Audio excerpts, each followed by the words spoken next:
Adil's on his way to see his mum, Nergis, who lives near him in Birmingham. The key thing about my mum, really, she's been so supportive of me in my personal life, but more importantly, in my career. She used to say to me when I was growing up, when I said I want to be a radio presenter, she'd say, well, OK, you can do that, just one condition, get a degree first. So I was like, all right. And on the day of graduation, I gave her the scroll, and I went, Mum, here you go, here's your degree. And she said, that's fine, good luck with your radio career. You know what, I can safely say she is the best mum in the world.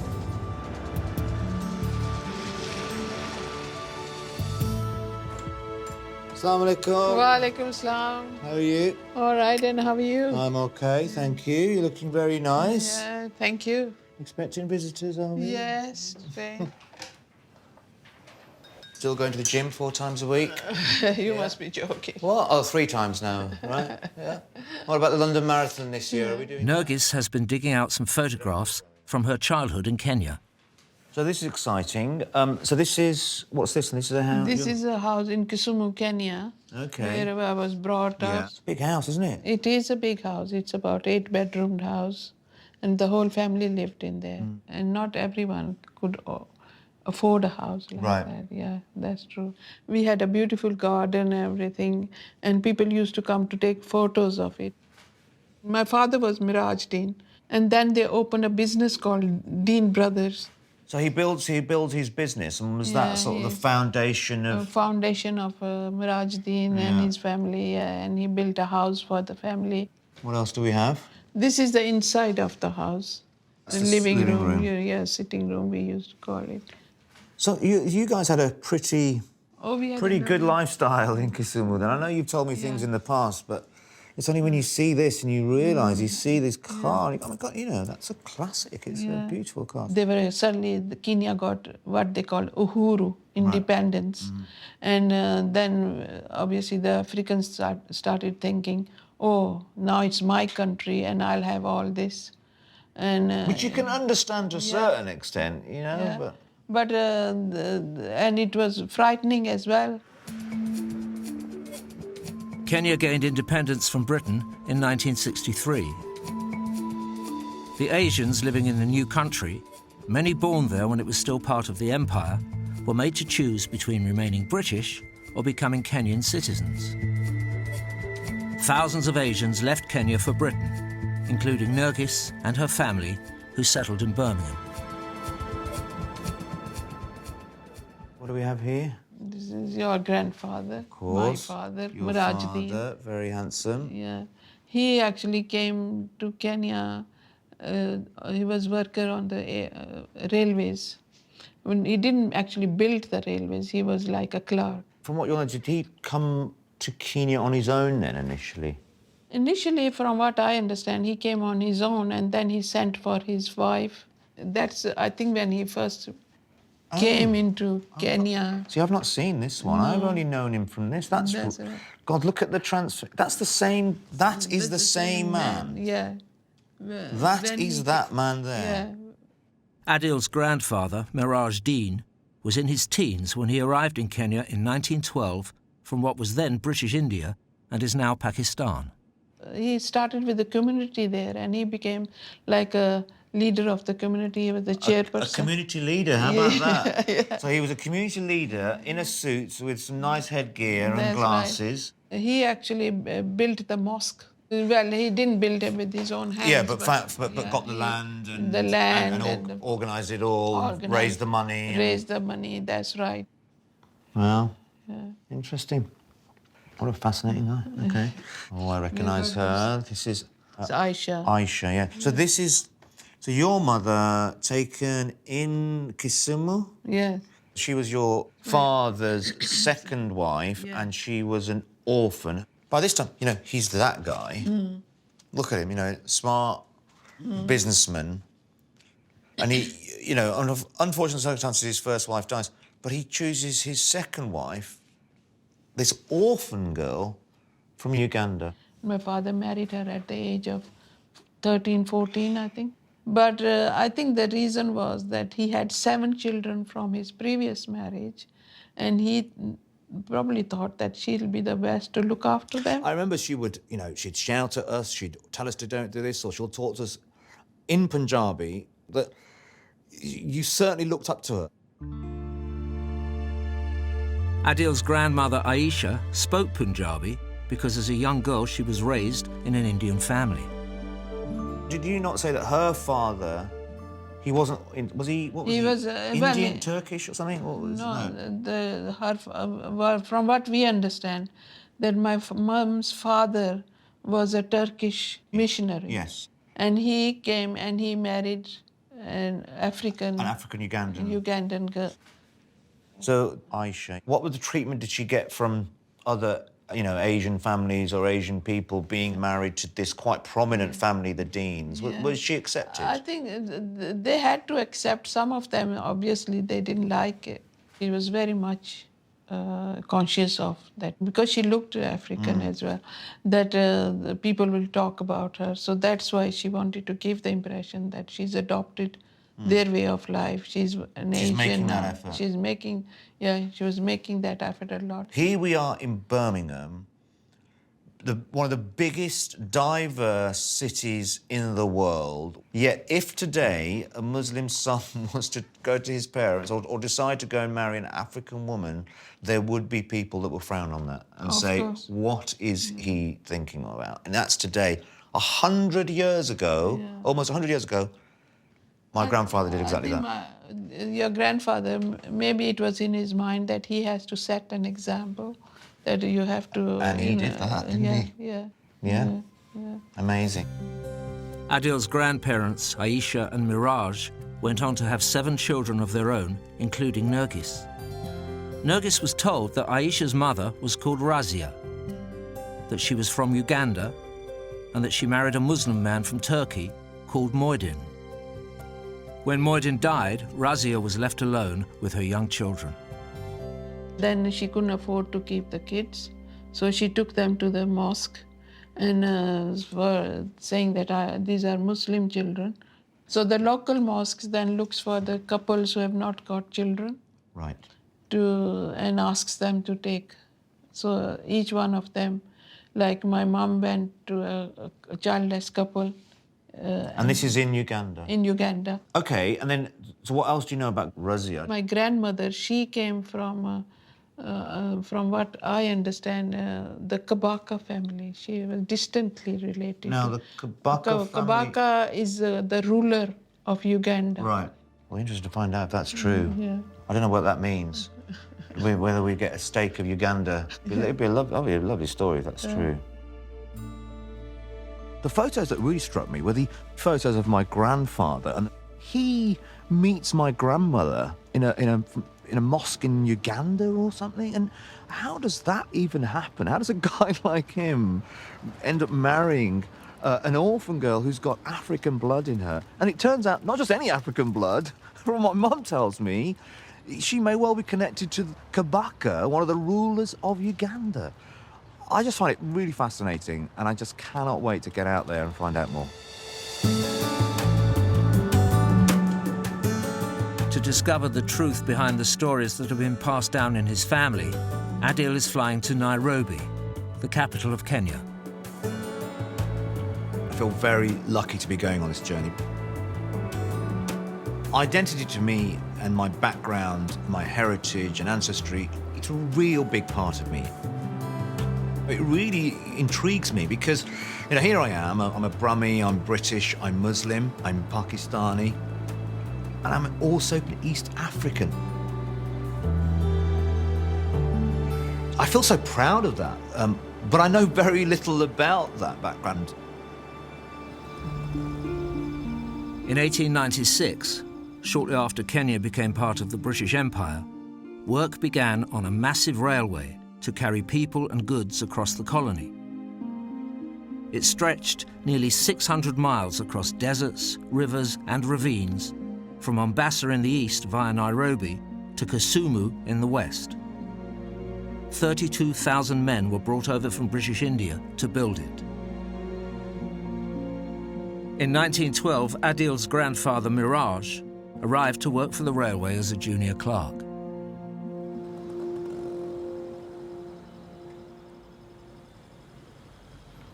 what I've got from the family is his passport.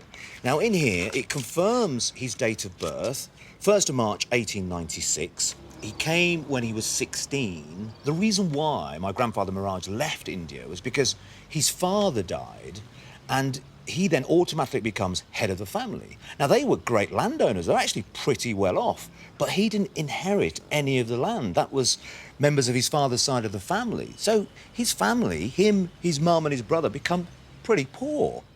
So he decides, like many Indians at the time, to come out to Africa to make a better life for himself.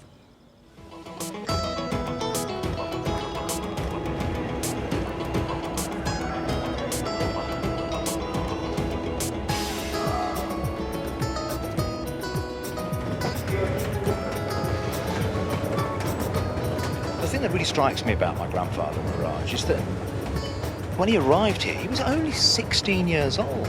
To leave Lahore, to come to Africa, not knowing what to expect, to be in a totally different continent at that time, is just amazing. So I really want to find out more about my grandfather, Miraj. You know, where he lived, what his house was like. I know he was a businessman. What was the business like? So I'm off to Kisumu.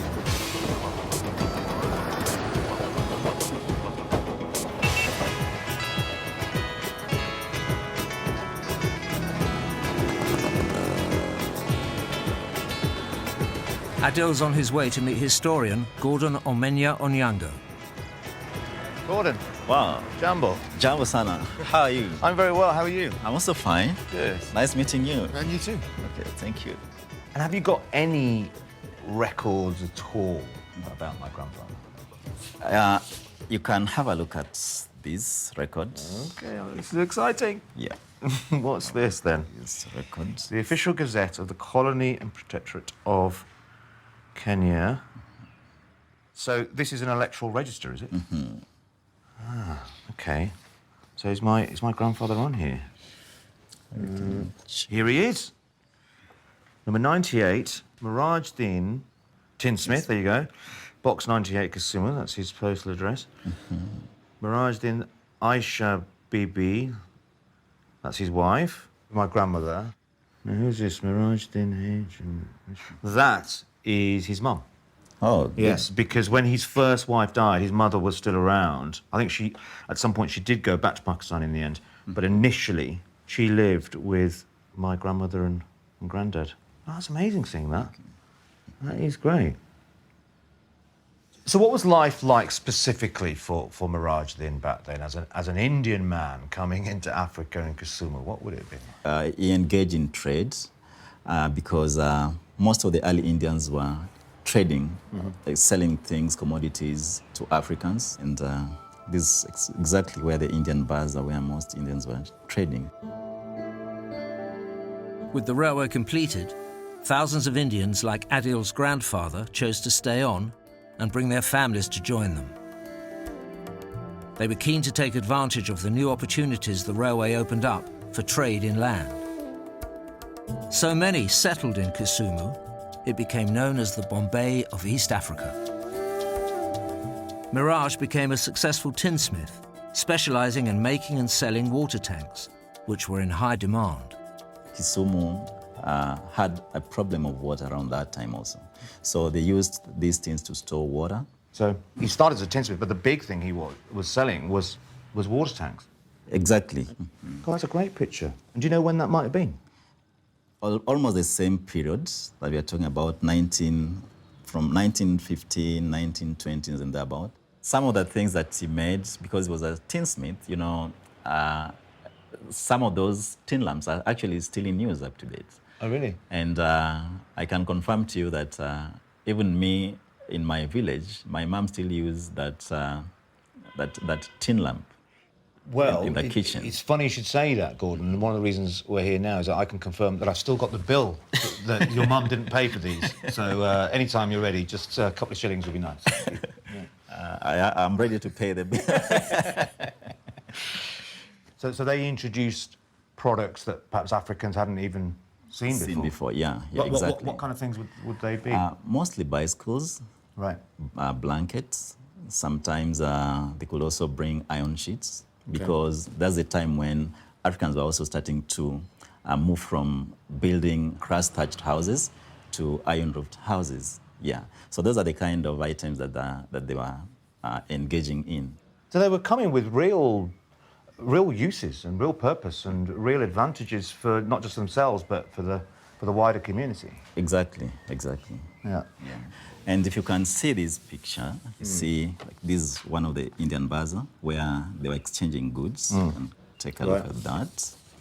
When you look at Kisumu today, I mean, it's packed. I mean, there's no room, but I mean, just there you get an idea that, you know, it was busy, but still it wasn't as populated as it is today, you know. Yeah. You can also have a look at these. What's going on? What's this? Oh, this is another market. Okay. Yeah, you can see some Indians over here. God, what year is this?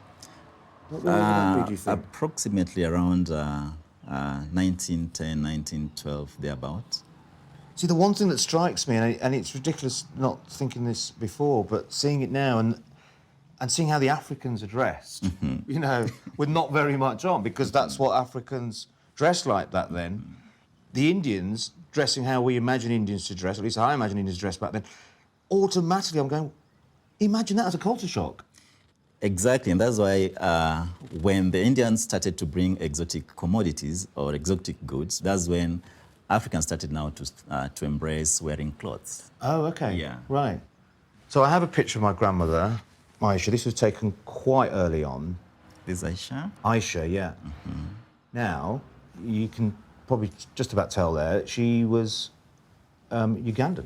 Was that unusual for my grandfather, Miraj Dean, not only to marry a 13-year-old, but somebody who was Ugandan? It was unusual because of the fact that if you look at the Indian culture, you know, they have the caste system where you have to marry within your caste. It also went alongside marrying a woman from your own racial group. But on the other side, Miraj probably did not have a chance to get an Indian woman. I mean, Asian women were also not many, so the choices were limited. So out of necessity, he had to marry Aisha. At this time, it wasn't uncommon for girls to marry at a young age. But Miraj and Aisha's marriage was unusual because it didn't fit the racial hierarchy that the British had created in Kenya, with Europeans at the top, Indians next, and Africans at the bottom. Aisha's mixed heritage would not have gone unnoticed.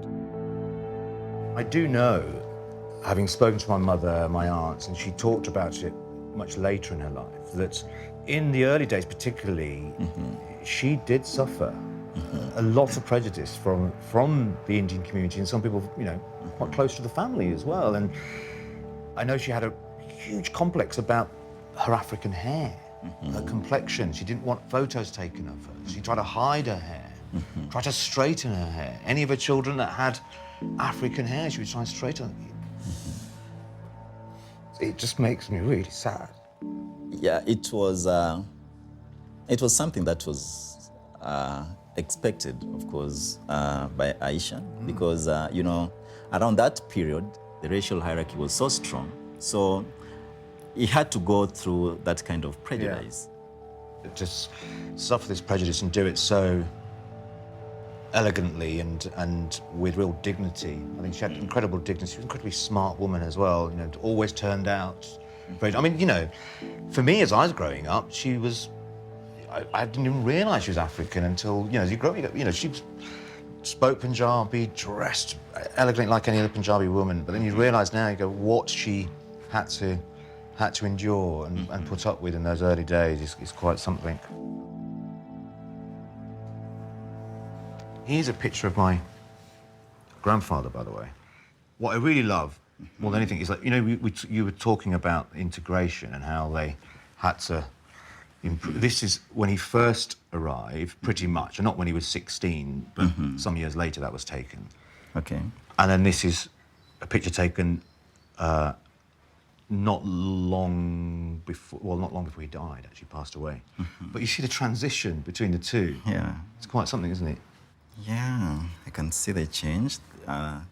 Here he looks more modern. I mean, he has kind of embraced modernity. Yeah. Here is a bit of an Indian national, you see. So it's some kind of transition. Yeah, absolutely. Yeah, it's some kind of transition.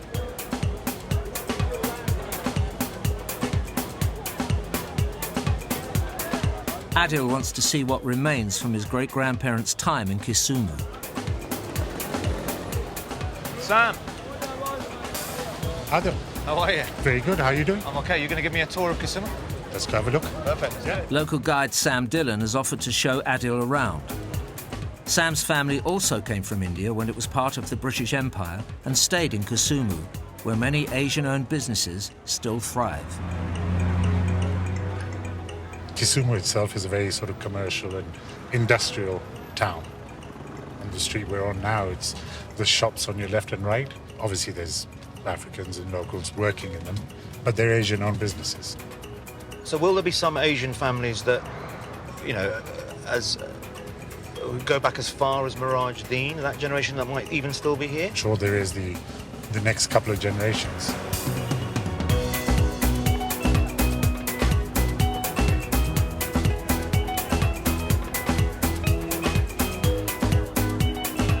Sam has managed to track down where Miraj first set up in business.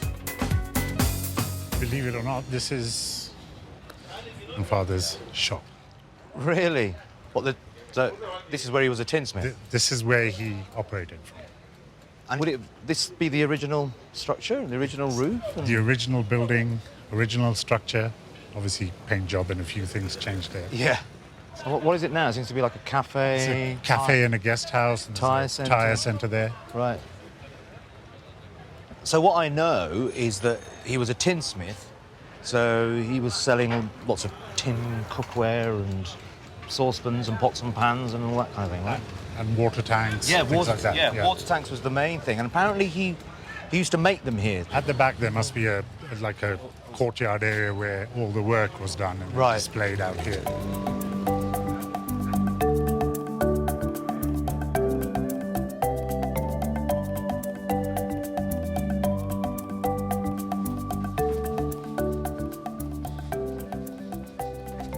So I'm guessing somewhere, this was the original courtyard, but it's kind of been redeveloped since, I think. Yeah, it's been built up, the lodging, the rooms. Yeah.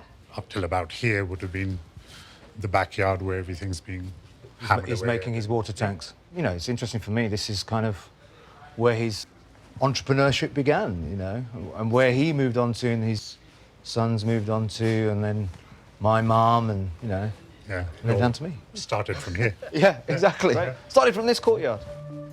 It's great. As more entrepreneurs like Miraj arrived through the 1920s and 30s, Asian-owned businesses came to account for about 90% of trade within the colony.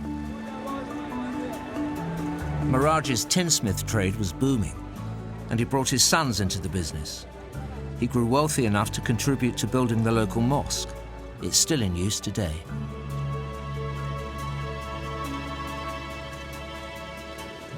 It's quite lovely, isn't it? Beautiful structure. Yeah. It's kind of a peaceful oasis in the mayhem of the Kisumu town. Suburb of Kisumu's hecticness, yeah. Yeah. Nice. Adil's keen to meet some elders who went to the mosque in his grandfather's day.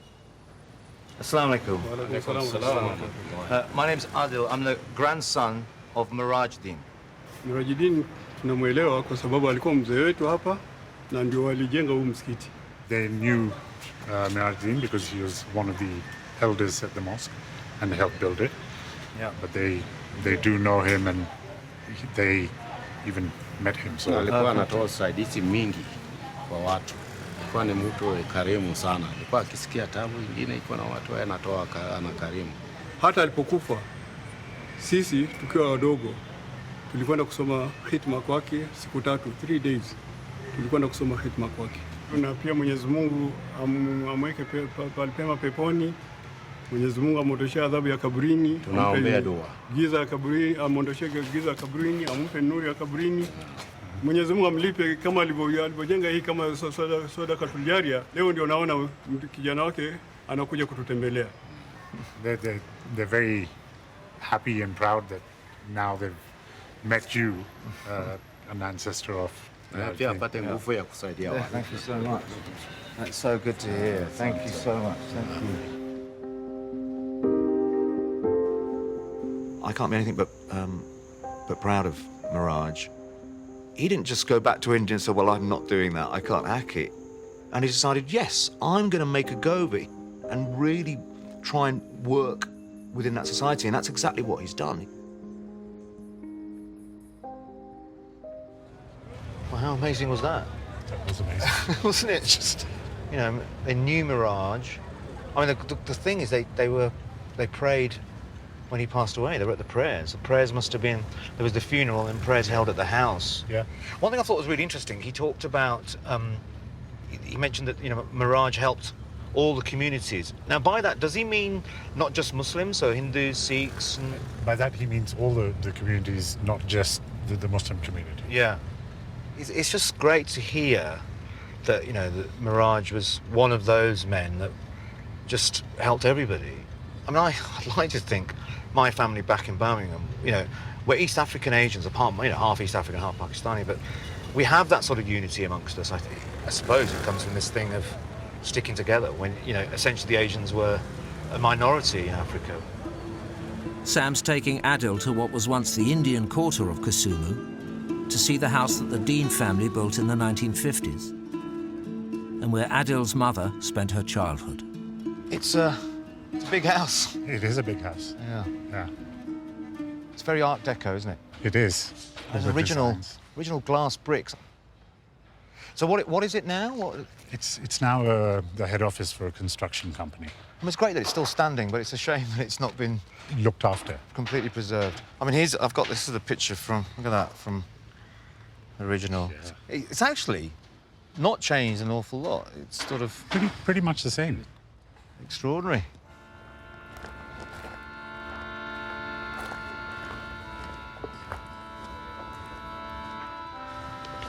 Wow, look at this parquet floor. Beautiful. Stunning. And that is what you call a staircase. A grand staircase. Yeah. It's absolutely stunning.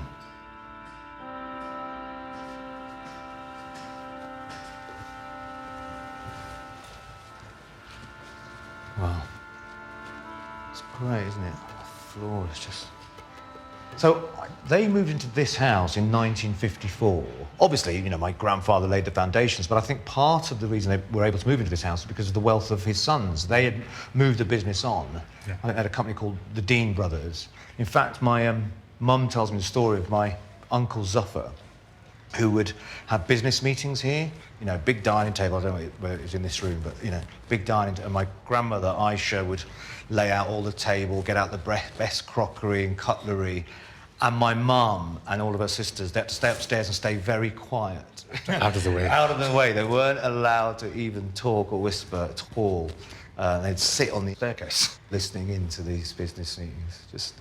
Just stood here now sort of takes you, really try it, you can kind of imagine that. Imagine that. And you've got a picture, I think there's a picture of how it looked here. Here we go. Wow. So that's probably pretty much where we're standing. About here, yeah. Yeah, exactly. Great. Just brilliant, I love it. God, that is gorgeous, isn't it? It is. Just one big glass wall, pretty much. It allows for natural light. When I think about my grandfather, Miraj, he also gave Aisha something that she'd never experienced before. You know, in the end, they lived in a lovely house, which Aisha becomes the matriarch of 14 children, 7 of which aren't hers. And what a beautiful house it was.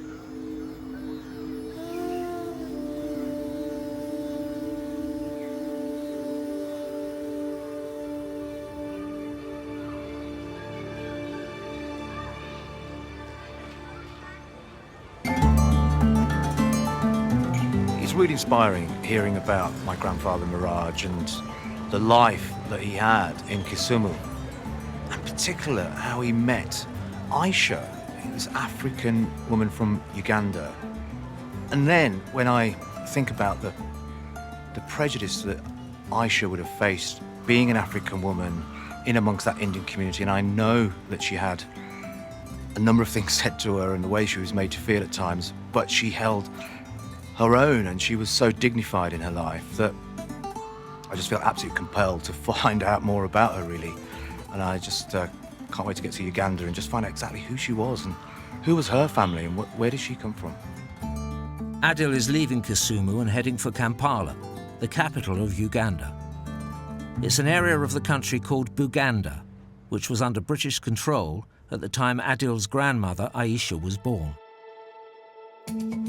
Adil knows that Aisha's mother, his great-grandmother, was an African woman called Razia, and that she married a man called Moidin.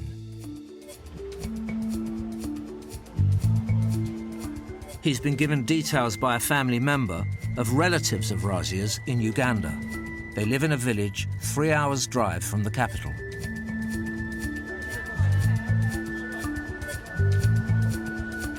Adil's being helped by local translator George Mapanga.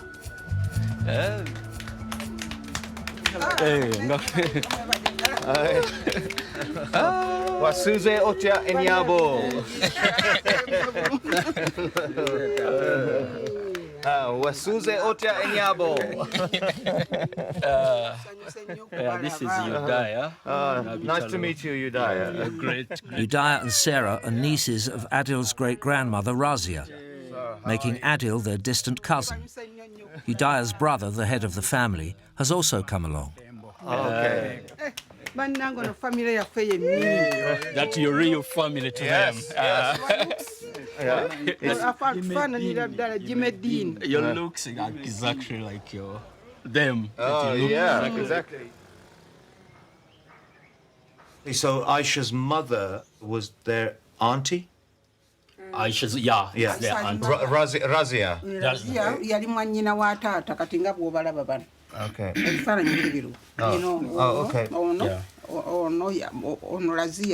This is Razia? Razia, yes. Oh, I've never seen the You photo. have never seen? I've never seen. Oh, No. yeah. Razia, my father. This is your father? The sister. Oh, the brother and sister. Wow, okay. Yeah. What was she like as a person? Do you remember much? Mukyala mulungi nnyo She was a Era. good lady. nga alabika bulungi nnyo era yali afaanana n'ono. She was very beautiful. Just like Aisha. Okay, yeah.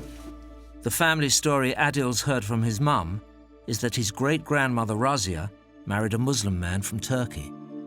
So Razia got married to Moidin? Moidin was her husband? How did that happen? Kyajja kiti ekyokufumbirwa kuba yawulira nti yafumbirwa Moidin.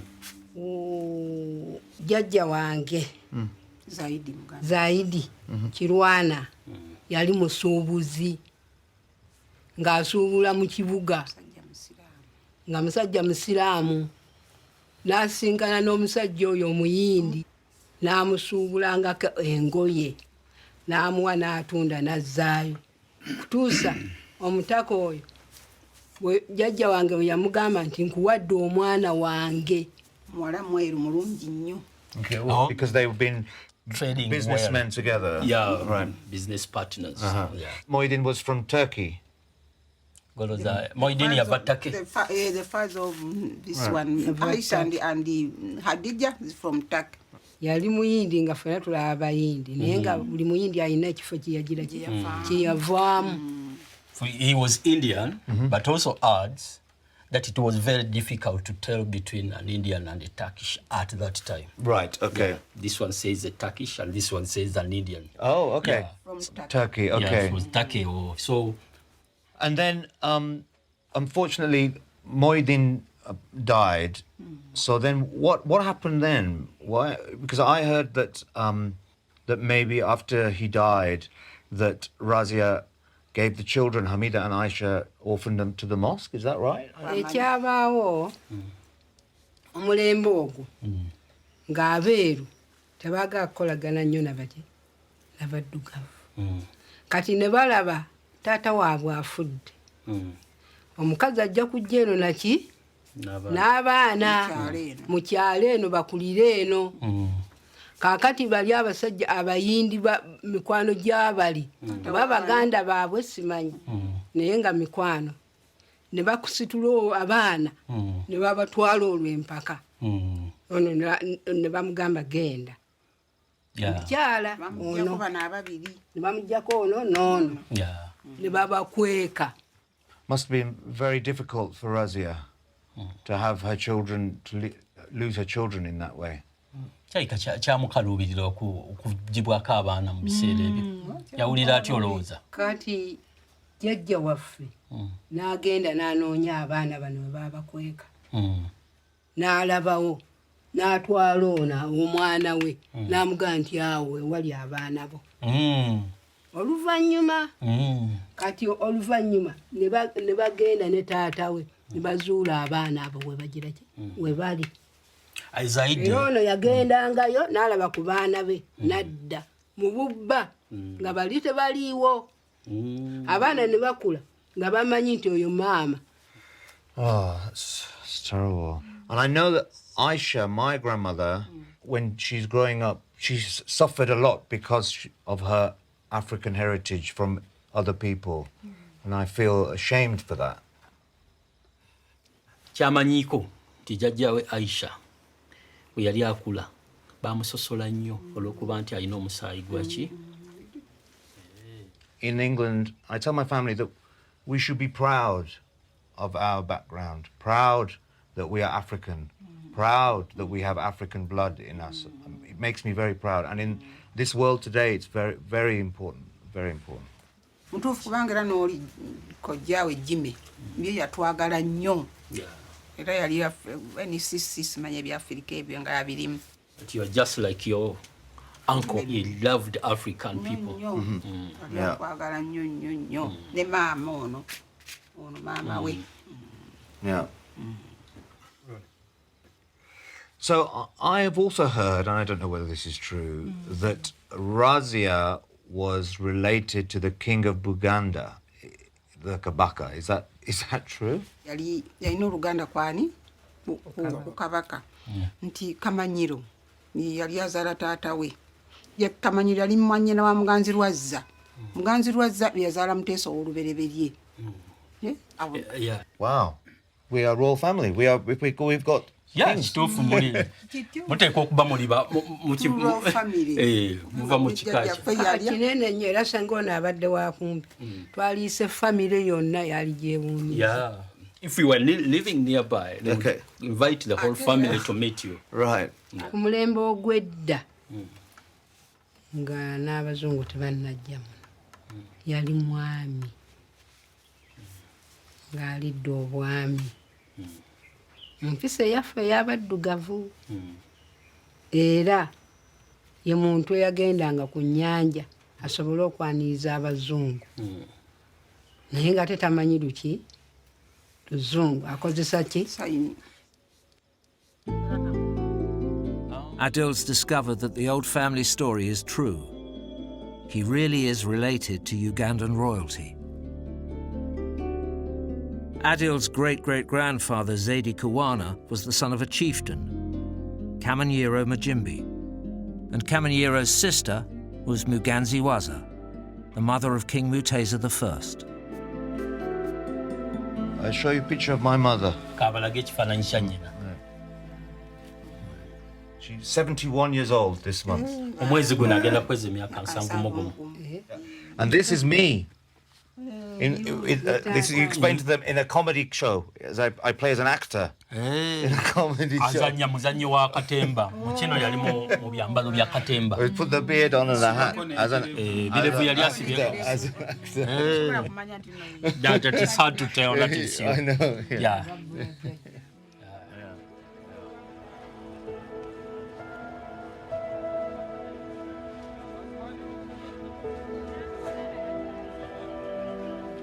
Adil's great-grandmother Razia is buried nearby. cemetery. Cemetery. His cousin Sarah is taking him to see the grave. Jajja azaala Aisha. Was buried.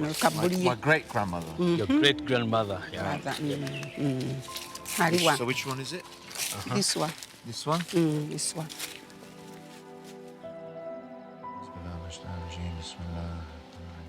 I think learning about my great-grandmother Razia and her story really has affected me, in that it wasn't what I thought in the first place. The thing that I really, is quite sad really, that I found out is that this sort of family story that I've been told, that Razia gave up the children at a local mosque or something, an orphanage, that's not true at all, according to Sarah. And it's actually that an Asian family, or an Indian family of the time, took the children away because, you know, they didn't want them to be brought up in that family, which is terribly, terribly sad. It really is. And I know that Aisha, my grandmother, and Razia, her mother, did actually meet up. But when they sat and met, they couldn't communicate with each other. Aisha spoke Punjabi, so they sat next to each other without being able to speak to each other, but apparently gesticulating and touching each other and just holding each other's hands.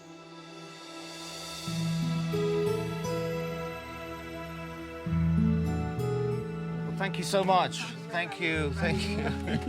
Thank you very much. Thank you.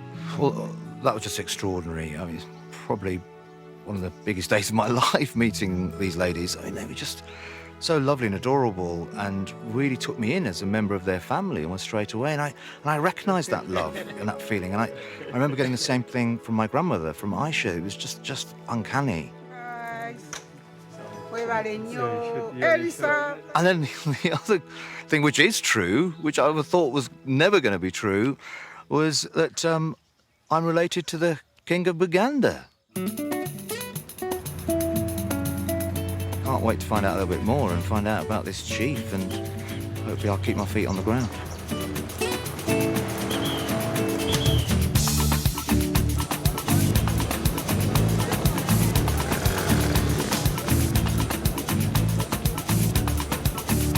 Back in Kampala, Adil's now on the trail of his great-great-great-grandfather, Chief Kamanyiro Mujimbi, his link to Ugandan royalty.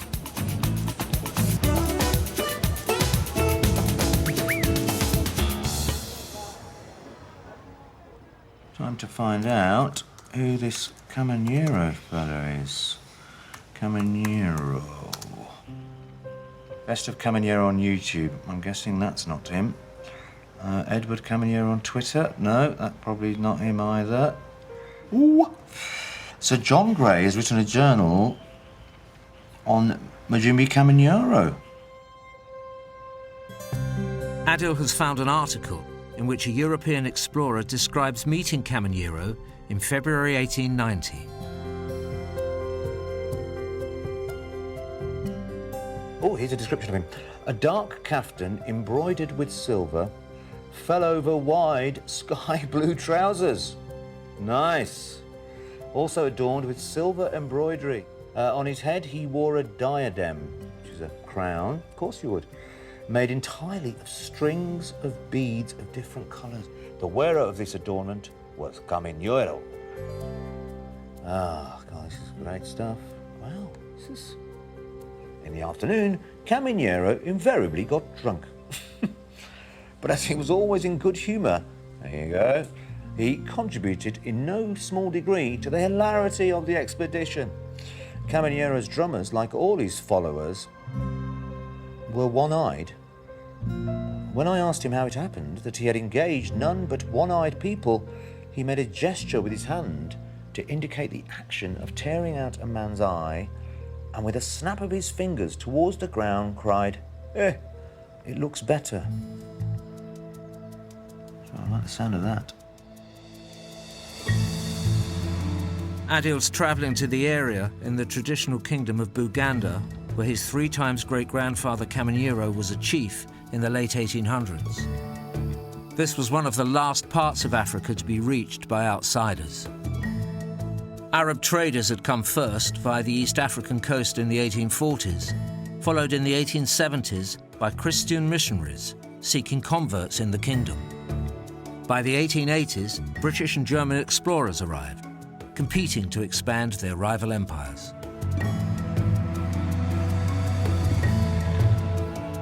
Adil wants to find out more about Kamanyiro and his royal relatives during this time. Hi. See you. Nice to see you too. How are you? I'm good. I'm looking forward to talking to you and finding out all about my great. Okay, we shall do that. He's meeting historian Samwiri Lunigo in a traditional Bugandan village. Now, I know there were lots of chiefs at the time, but how significant would my great-great-grandfather be? Where we are now was one of the major provinces of the Kingdom of Uganda. And the chief was very important in that he was at the frontier guarding the kingdom. Do you have any photos, any pictures of Yes, I have. Oh, wow. So, I mean, clearly not photographs in Well, what we call photographs. Drawings. Yeah. Maybe we started with that one. This is Mutesa the First. Okay. With his leading chiefs. Right. They are not captioned, of course. So I wouldn't tell you that this chief was Kamanyiro. But since he was a very important provincial chief, he must have been one of these. Right. Okay, so one of these guys is my great-great-great-grandfather. Wow. I reckon it's him. He looks quite handsome. And then what do we have there? Here is the Queen Mother in state, really. It's great, isn't it? What a great picture. This lady is Muganzi Raza, the sister of your great-great-great-grandfather, Kamanyiro. Right. And she's obviously being entertained there. Entertained as visitors, two of them European. Kamanyiro's sister, Muganziwaza, was skilled at bargaining with foreign traders. Her son, Kamanyiro's nephew, King Mutesa I, gained a reputation as a clever negotiator, playing one foreign power off against the other. But after his death in 1884, the kingdom split along religious lines allied to the foreign powers and descended into civil war. For a chief like Adil's 3 times great-grandfather Kamanyiro, it was a dangerous time. So I know there were Muslim groups and Christian groups, but where did Kamanyiro position himself in amongst all of this? He never was attracted to any of these religions, foreign religions, because he had his own. We had our own traditional religion.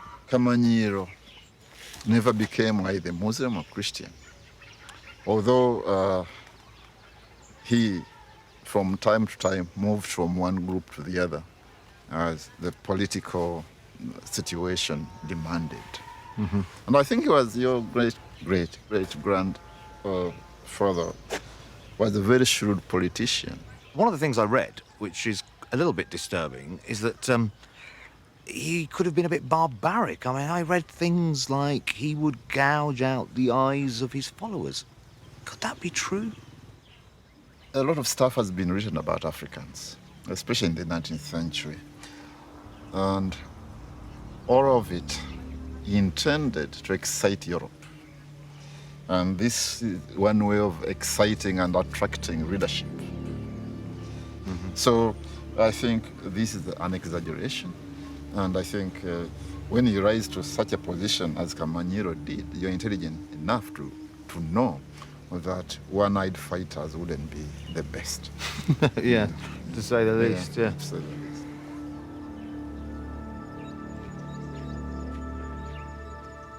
Well, it's a bit of a relief that my great-great-great-grandfather wasn't just a drunken and a savage, as described by some of those European explorers. Although, you know, there were quite violent times, and he was quite a notorious fighter, being a chief, so I'm sure some of it might well be true. But more importantly, I think, by the sounds of it, he played quite an honourable role in Ugandan history. And I'm particularly proud that he stuck to his values and, you know, didn't sell out and held on to his traditional beliefs.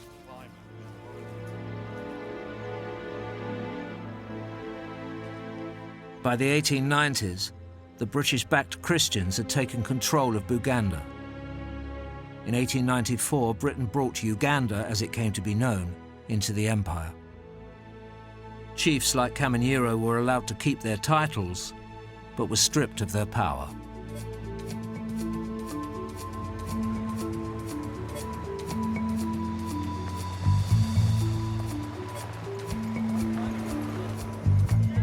Adil has learned from his cousin Sarah that Kamanyiro's tomb survives in a nearby village.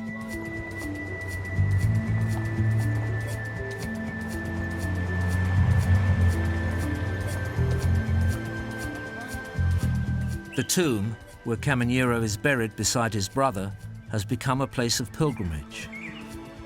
Adil, his cousins and George have joined the tomb's caretaker to pay their respects.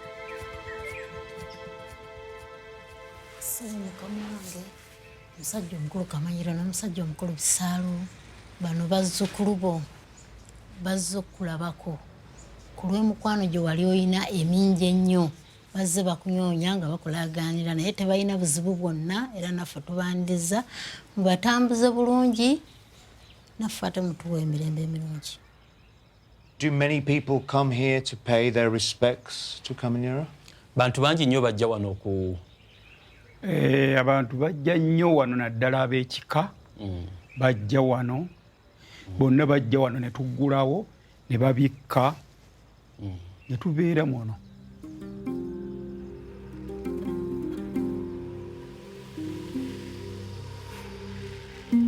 Gamba wano waliwo ebibbo ebyo twabiteekawo ekibbo kya mukulu ono Kamanyiro w'ekiri ne Lusaalu kale kagamba omuntu yenna bw'oba ogize wano oba waddembe okuteekayo wali ky'oba ogira ki kyonna ekiba kirimu kale ababali muno abalongoosaamu abakola batya kubayita nti nno katugambe nti embuga y'omugagga tebulwamu kintu kyonna muntu mukulu nnyo w'amaanyi kale bateekamu kye baba bataddemu.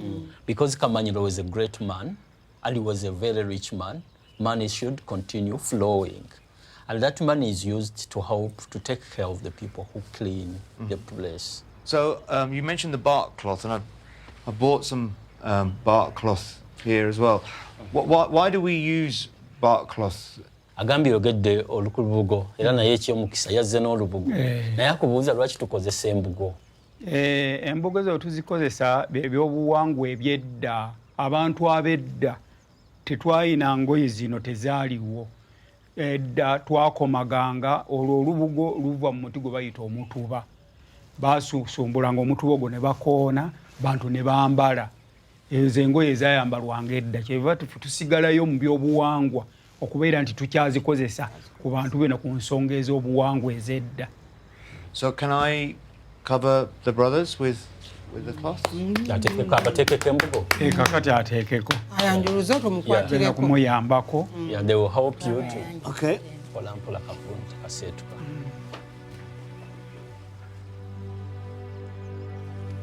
Tumukwatireko nedda indako. She's going to show you. I think by far the biggest discovery I've made on this trip, and the most surprising discovery I've made on this trip, is that, yes, I am related to the Kabaka. Yeah, your grandson, great-grandson has come all the way from... Via a chief, Chief Kamanyiro Majimbi. I mean, it just doesn't connect in many ways. How can I be related to somebody called Chief Kamanyiro Majimbi? I mean, it's just ridiculous. But I am, and it's fantastic.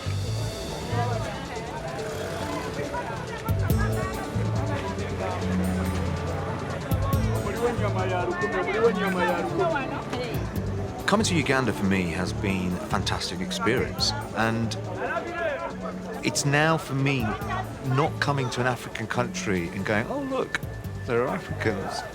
It's coming to a country and going, oh, this is part of my home. This is part of my heritage. You know, it's still only now beginning to sink in that I am African, that I have African ancestry, and that's, you know, that just feels, it feels great, and it just feels that Kenya and Uganda and Pakistan and England are all of my house. I feel very lucky to have discovered that, and it just reminds us that you really don't know who you are until you know what you were, and I've just found that out, and it's just fantastic.